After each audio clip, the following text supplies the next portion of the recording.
Hello everyone, welcome back to my channel Sonadisha channel. তোমাদের স্বাগত। তো আমি এটা দিশার জন্য আজকে ডিনার বানাচ্ছি বলতে এটা বাচ্চাদের পক্ষে খুবই ভালো যারা খেতে ভালোবাসে। আমি তো এটা দুদিন দিশাকে দিয়েছিলাম। দিশা তো খুবই ভালো, দেখেই বলছে মাম্মা এটা কি। তো দেখো তোমরা দিশা কতটা সুন্দরভাবে তো আমি দুধের সাথে রুটি ভিজিয়ে রেখেছিলাম, একটু চিনি দিয়ে দিয়েছিলাম। গরুর দুধে অবশ্যই একটু করে চিনি দিতে হবে। আমি এতে আম ম্যাশ করে দিয়ে দিলাম। আমটা রুটিটা একটু মাখিয়ে নেব, ঠিক আছে।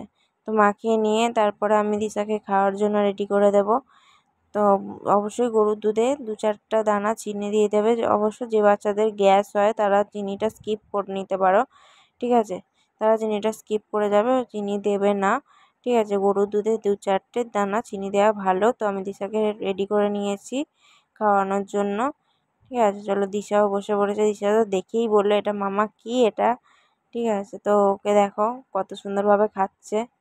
তবে দিশা আমার খুব গুড গার্ল, ওকে খাওয়ানোর জন্য খুব একটা হেফাজত করতে হয় না। অনেক বাচ্চা আছে যারা খেতে চায় না, তাদের সাথে ধরাধরি মারামারি করে খাওয়াতে হয়, সেটা আমাকে দিশাকে করতে হয় না, ঠিক আছে। দিশা খুব সুন্দরভাবে খেলতে খেলতে খেয়ে নেয়, ঠিক আছে। তোমাদের যদি ভিডিওটি ভালো লাগে অবশ্যই লাইক কমেন্ট শেয়ার করে দিও, সাবস্ক্রাইব করে রেখো চ্যানেলটিকে, পেজটিকে ফলো করে দিও।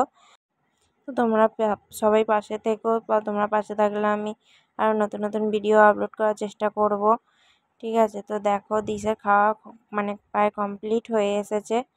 তো দিশা পুরোটা ফিনিশ করে ফেলেছে আজকে, পুরো বাটি সার্ভ করে দিয়েছে।